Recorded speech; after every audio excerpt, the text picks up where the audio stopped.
This is the Momma Fit Podcast. This podcast is dedicated to all those mamas out there that want to fit a workout in a day, or want to fit in a moment of bliss, or hey, you want to fit into those skinny jeans.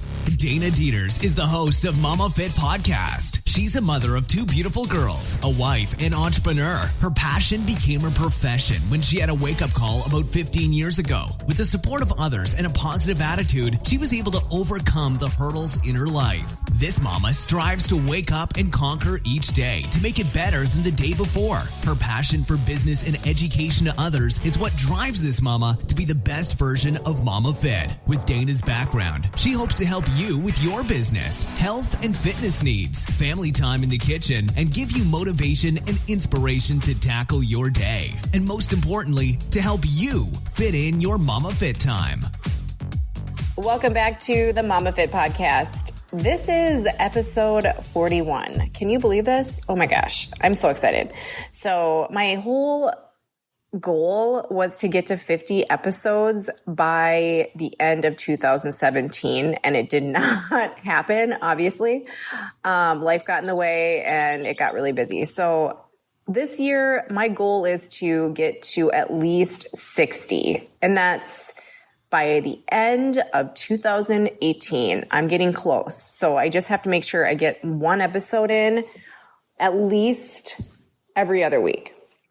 I'm just telling my goals because if I put them out there, it has to happen. I have all of you making sure it's going to happen. All right. So today it's a hot one. And with that being said, today's episode is all about the heat and working out. If you're from Minnesota like I am, we love when summer is here because we get about 3 months of heat. And when I say heat, it also comes with humidity. So we do have to bear in mind that we have to take care of ourselves when it is really hot and humid. And I love the summer because summer is the perfect time to go outside and enjoy. It is one of my favorite times of the year because, one, I love being outside and choosing activities that gets me out with the sun, with nature, and that sort of thing. Everything is just more fun outside, especially if you're running or doing a boot camp or just enjoying some kind of activity with your child or your children. But the summer heat can also be a problem if you're not careful, especially in areas with extreme heat and humidity like Minnesota can be. I ran a half marathon a few years back, and it was a extremely hot day, and everybody was tanking right at mile 8 because they were so hot. I could barely breathe. It was just so humid. So I've learned a few things about exercising in the heat. So for me, the biggest problems were staying hydrated and maintaining my body's electrolytes and salt. So when we sweat, our body loses not only water, but electrolytes and salt too.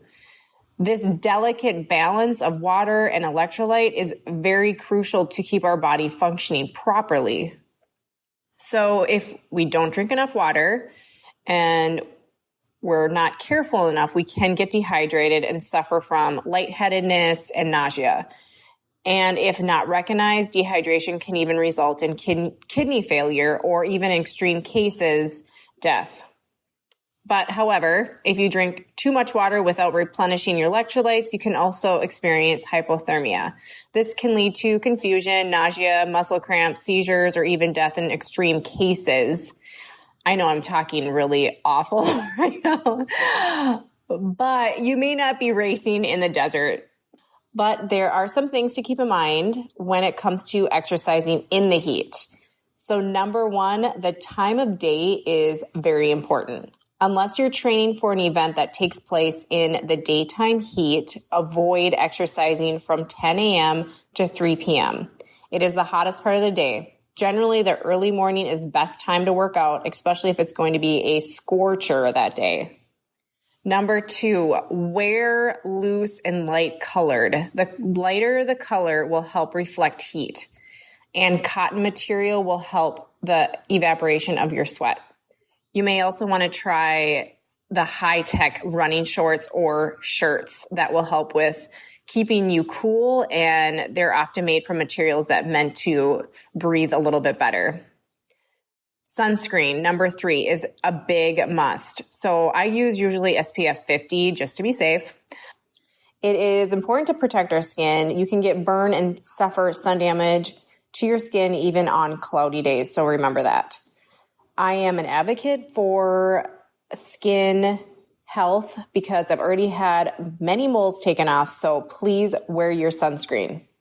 Number 3, like I've said before, stay hydrated. Before you go out, drink a glass or 2 of water. Carry a water bottle or even a hydration pack such as a Camelback if you are going for a long run or a long walk, doing something outside, or even biking. Take a drink every 15 minutes, even when you're not thirsty. When you're done with your workout, have a few more glasses of water. On top of being hydrated, make sure you're replenishing your electrolytes and salt intake. During my long runs, I like to use Succeed capsules. They are small, simple packs of sodium and electrolytes that keep my system in check when I'm in those long runs and it's kind of a hot day.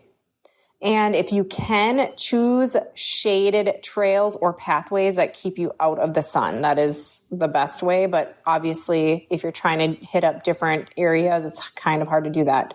Just make sure you're checking with the weather forecast before you start your workout. So if there is a heat advisory, meaning high ozone and air population, you might want to take your workout indoors. I know it's kind of a bummer, but these pollutants can also damage your lungs as well. And most importantly, listen to your body. Stop immediately if you're feeling dizzy, faint, or nauseous. Another tip would be to slow down in the summer heat. So when the temperature hits about 90 degrees, don't expect to go out and set a personal record. If it's hotter than you're used to, cut the pace back or cut the exposure back. Don't try to do the same pace you did before because it just might not happen and you could do more damage. So be careful about trying to keep up with your friends who are more fit or have a higher tolerance for heat as well. Just realize you're going to be slower, and particularly on humid days. It's just going to take you longer to finish, and that is okay. And last tip here is assess the previous day. So it's not enough to know how you feel right before going out to exercise in the heat. It's very important with those who exercise regularly to take into account the physical activity, the fluid ingestion, and the diet of the previous day. You could be dehydrated or fatigued even prior to exercising, which could get you in trouble faster on a hot day. So in the summer, just use common sense. Don't choose a hot day to try your hand at rock climbing, or maybe take a new class that you haven't taken and just overdo it. You shouldn't start something brand new if it's really hot and humid, even if it's just for half an hour. When you don't know what to expect or how your body will take that activity, it's best to save it for a cooler day, a more forgiving day. The biggest thing with heat and exercise, it's common sense. If you're feeling bad, you need to go inside. When the dog days of summer actually arrive, it is very important to be prepared. So exercising in the heat can be risky if you aren't careful. So just be in the know and use common sense.